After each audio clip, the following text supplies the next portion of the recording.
Շատ ուղիղ պատասխանը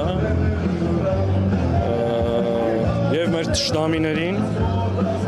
եւ նաեւ նրանց խամաճիկ Հայաստանի կառավարությանը, ում թվում էր, որ այլևս կարող է փակել Արցախյան էջը կամ ուրանալ հայոց ցեղասպանությունը։ Այսօրվա մեր այս եղանակային պայմաններում մեր ժողովրդի ներկայությունը այս հրապարակում եւ ջահերով երթին դա շատ ուղերձ է նաեւ ամբողջ աշխարհին ու նաեւ մեր թշնամի պետություններին, որ Հայաստանի իշխանությունների հետ փակ դռների հետևում ցանկացած պայմանավորվածություն, դա հայ ժողովրդի հետ պայմանավորվածություն չէ։ Դա ընդհանրապես օրվա իշխանության եւ իրենց միջև պայմանավորվածություն է, որովհետեւ մեր ժողովուրդը այսօր մեկ անգամ եւս փաստեց, որ Տեր է իր դատին, Տեր է իր պահանջատիրությանը, Տեր է հայ ժողովրդի հավաքական իրավունքներին եւ այսօրվա ջահերով երթը միայն ցեղասպանության զոհերի հիշատակը ոգեկոչման համար չէ, այլ նաեւ պահանջատիրության երթ է եւ կարծում եմ այս ծավալի ներկայությունը նաեւ ուղիղ ուղերձեր հենց դրա։ Սաղաթելյան, ձեր ներկայացրած նախագիծը, որ Հայաստան խմբակցությունն է բերել, արդեն հստակ են ճակատագրի արժանանալու։ Իշխանությունները ասում են դա անիմաստ քայլ է, որտեղ օրենսգրքով արդեն իսկ դա դատապարտելի է։ Ավելի Վահագն Ալեքսանյանն էր գրառում արել, ասում է, որ Դաշնակցությանը ոչ ոք չի սիրում։ Նրանք ինչ նախագիծ էլ բերեն, ինչ էլ անեն, միևնույն է հասարակության կողմից բացասաբար են ընդունվել։ Այդ ճղճիմները չեն հասկացել, որ սա դաշնակցությունն է ներկայացրել, բայց վերաբերում է մեր ամբողջ հայ ժողովրդի ճակատագրին։ Ինչ են ջղաձգվել, ինչ են հարձակվել, ինչ ենք ասում։ Ընդ որում իրենք այսօր ասում են մենք չենք ուրանում, մենք չենք ժխտում, մենք չենք հրաժարվում։ Եթե չեք ուրանում, չեք հրաժարվում, չեք ժխտում, եկեք օրենքի նախագիծ ենք բերել, որը ավելի է մասնավորեցնում, պատիժն է խստացնում, հստակեցնում հայոց ցեղասպանության ուրացումը, նսեմացումը, ենթակա պատժ, եկեք միացեք։ Ինչ եք հարձակվել, ինչ եք վայնասունը կապ։ Դա ասում են արդենից պատժել է, ինչու են էլի նման բառներ։ Դե ակնհայտ է, ընդամեն օրեր առաջ Նիկոլ Փաշինյանը շատ հստակ ասել է, որ ձգտում ենք ունենալ նոր սահմանադրություն, որտեղ չի լինելու անկախության հռչակագիրը։ Իսկ անկախության հռչակագիրը չլինել նշանակում է վերջնականապես հրաժարվել Արցախից եւ հայոց ցեղասպանության միջազգային ճանաչումից հերթական անգամ բավարարել թուրքերի պահանջը։ Այս հայտարարությունը անելուց հետո հիմա հասկանալով ժողովրդի վերաբերմունքը, տեսնելով մարդկանց զայրույթը, փորձում են հերթական անգամ մանիպուլացնել, թե գիտեք ինչ կա, մենք չենք ուրանում։ Իրանք ուրացել են ամեն ինչ,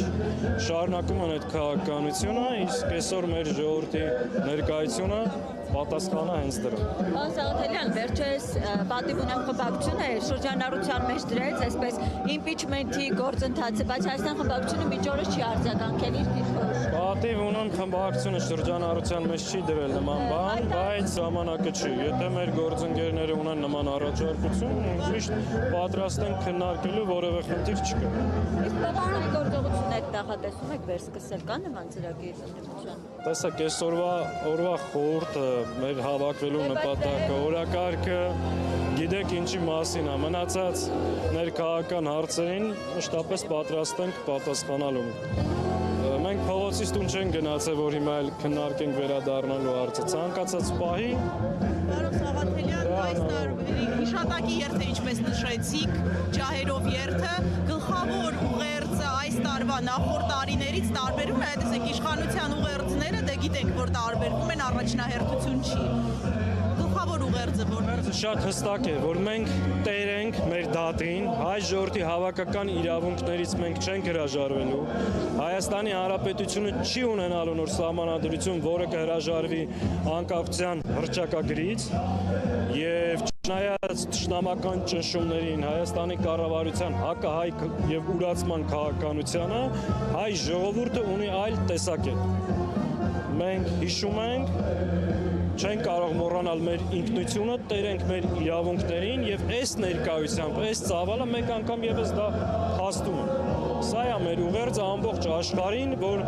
չնայած մեզ ցեղասպանել են, մեր հայ հայրենիքը նվաճել են, մեր եկեղեցիներն ու պատմամշակութային ժառանգությանը տիրացել են, որպեսզի մեզ ոչնչացնեն, մենք ոչ միայն կանք, պայքարում ենք ու տեր ենք մեր իրավունքներին, այդ թվում նաև տեր ենք մեր պահանջատիրությունը։ Բազմաթիվ երկրներ ընդունել են հայոց ցեղասպանությունը։ Ինչպես է կարծում, միջազգային ճանաչման գործընթացը կանգ է առել եւ առհասարակ ինչ պետք է լինի։ Եթե Հայաստանի Հանրապետության իշխանություններն են ուրանում այս պարագայում դաշնակցությունը իբրև համահայկական կառույց, որ երկար տարիներ ամբողջ աշխարհում պայքարել է ցեղասպանության միջազգային ճանաչման համար եւ հսկայական աշխատանք է արել, այսօր մենք երկու ճակատով ենք պայքարում։ Այսօր մենք մնացել ենք միայնակ այս պայքարի մեջ, քիչ չի, նաև պետությունն է մեր դեմ աշխատում։ Այս իմաստով բնական է, որ եւ միջազգային ճանաչման գործընթացն է կանգ առել։ Այս մարդիկ ուզում են ընդհանրապես այս խնդիրը փակեն, այս հարցին չի մասնակցում։ Երբևէ հայոց ցեղասպանությունը կճանաչի, որ դեպքում կճանաչի։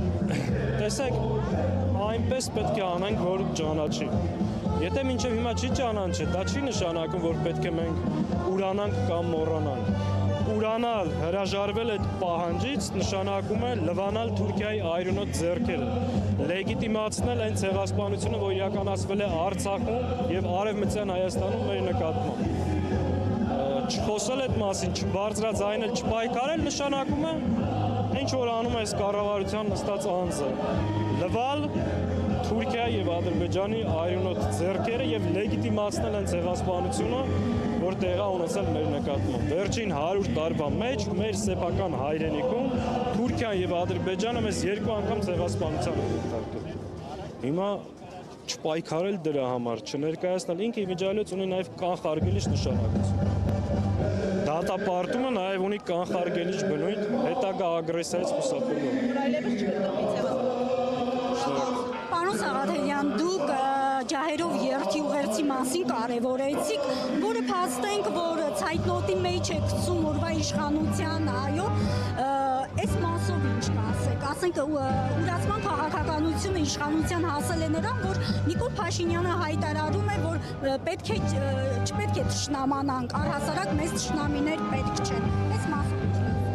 Ես հիմնական ուղերձը ասեցի, ինչ ասում Նիկոլ Փաշինյանը, ընդհանրապես այլևս ինչ չի հետաքրքրում եւ մեր ժողովրդի հետ ինքը կապ եւ առողջություն չունի։ Նիկոլ Փաշինյանը հայ ժողովրդի տեսակետը չի ներկայացնում։